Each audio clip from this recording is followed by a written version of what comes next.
Hi everyone, let's learn about gout. Introductions of gout.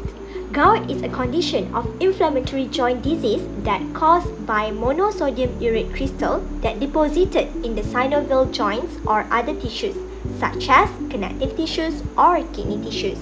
How gout occurs? Gout may occur due to the prolonged hyperuricemia condition on someone. Etiology of gout. Elevated uric acid level in the body due to the increasing production rate of uric acid and the decreasing excretion rate of uric acid. This occurs due to first health condition such as obese or chronic kidney disease. Second, dietary intake such as excessive alcohol consumption or high in fructose consumption or high purine diet like red meat, seafood, especially shellfish. Next, let's move on to the signs and symptoms of gout. The signs and symptoms of gout almost always occur suddenly and often at night. It is characterized by sudden, severe attacks of pain, swelling, redness, and tenderness in the one or more joints, most often in the big toe. Some joint discomfort may last from a few days to a few weeks. Lastly, you may not be able to move your joints normally. Other commonly affected joints include the ankles, knees, elbows, wrists, and fingers. There are 4 stages of gout progression. The first one is high uric acid level, also called asymptomatic hyperuricemia. At first, uric acid builds up in the blood and starts to form crystals around joints. The person has no joint pain, no red or swollen joints, just an elevated uric acid blood test. Next is acute gout, which will happen when there is a sudden, unexpected nighttime attack of gout symptoms. The third one is intercritical gout. It is known as a period of remission between gout attacks where a person has already had a gout flare but is presently not having any joint pain or swelling. Lastly, chronic gout or tophaceous gout.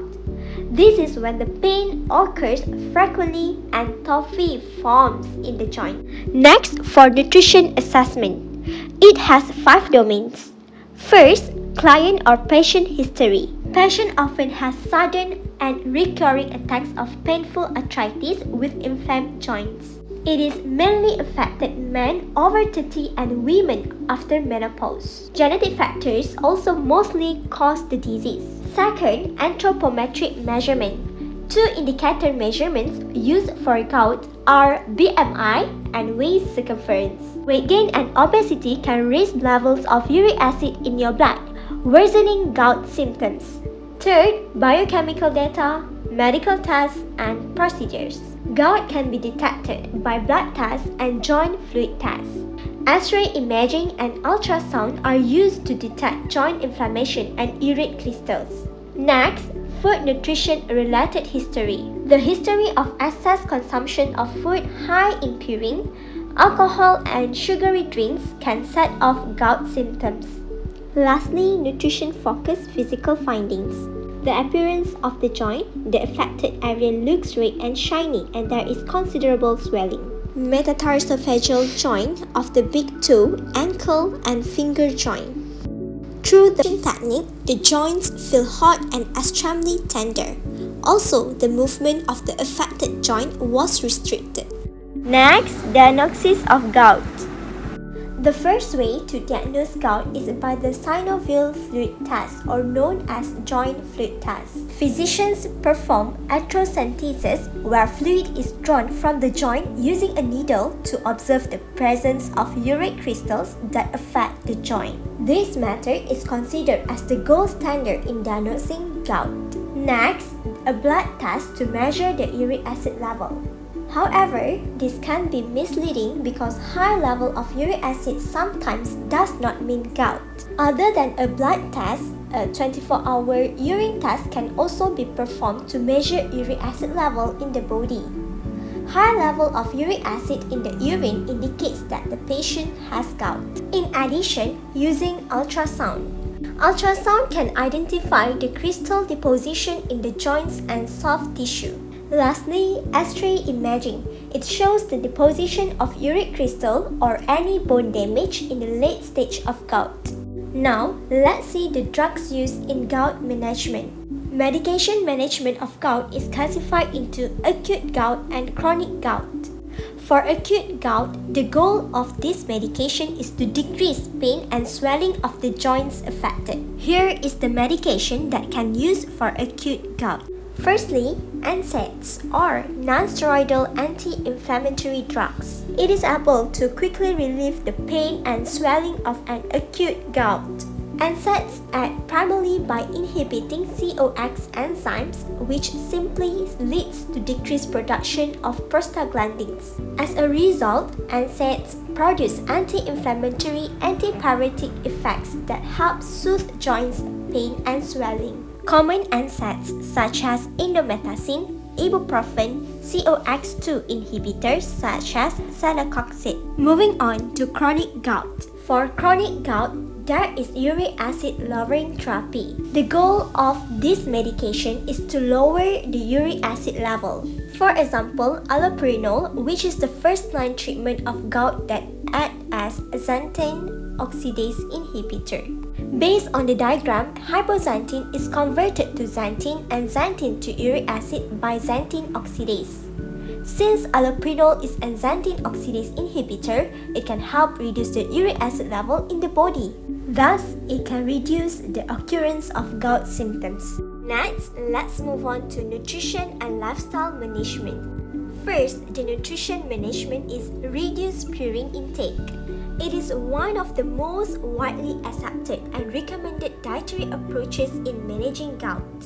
They need to choose low purine foods instead of those foods that are high in purines. This will help to prevent the blood uric acid levels from getting high. However, a study found that moderate intake of purine-rich vegetables was not associated with the increased risk of gout.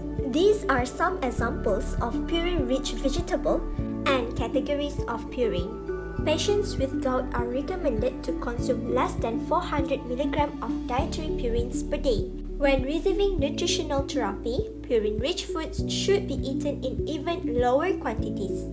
Next, avoid intake of fructose. Fructose is a natural form of sugar. Researchers state that consumptions of sugars such as table sugar and high fructose corn syrup could increase serum uric acid level. Sugar-sweetened beverages is one of the examples that contain high fructose in it.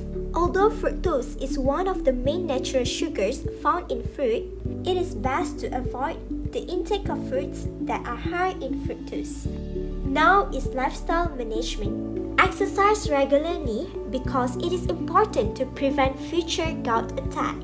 In addition, it helps to maintain a healthy weight and lose weight. Through exercise, it could reduce uric acid levels because it works to reduce fat in the body.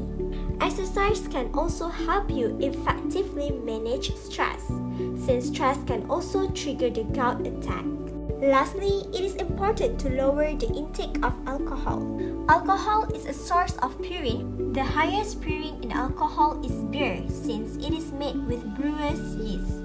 Since alcohol increases uric acid levels, it is recommended to drink it in moderation or cutting back significantly.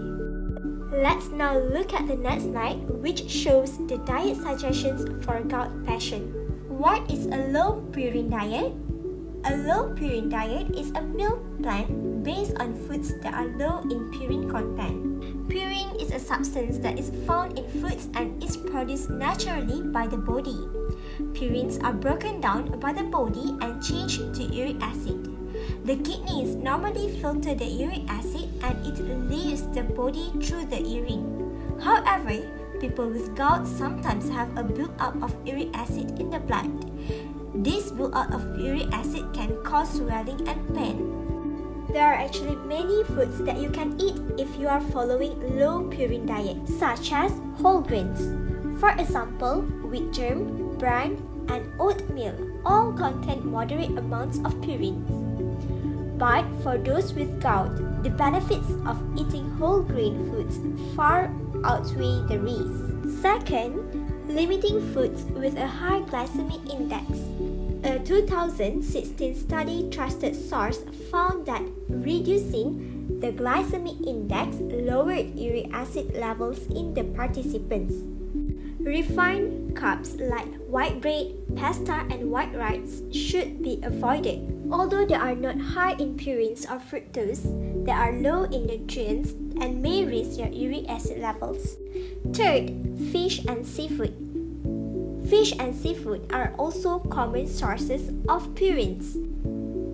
The worst offenders if you have gout, try a break from scallops, sardines, herring, anchovies, and mackerel. The fourth is coffee. Some research suggests that drinking coffee in moderation, especially regular caffeinated coffee, may be associated with a reduced risk of gout. The fifth is drinking plenty of water.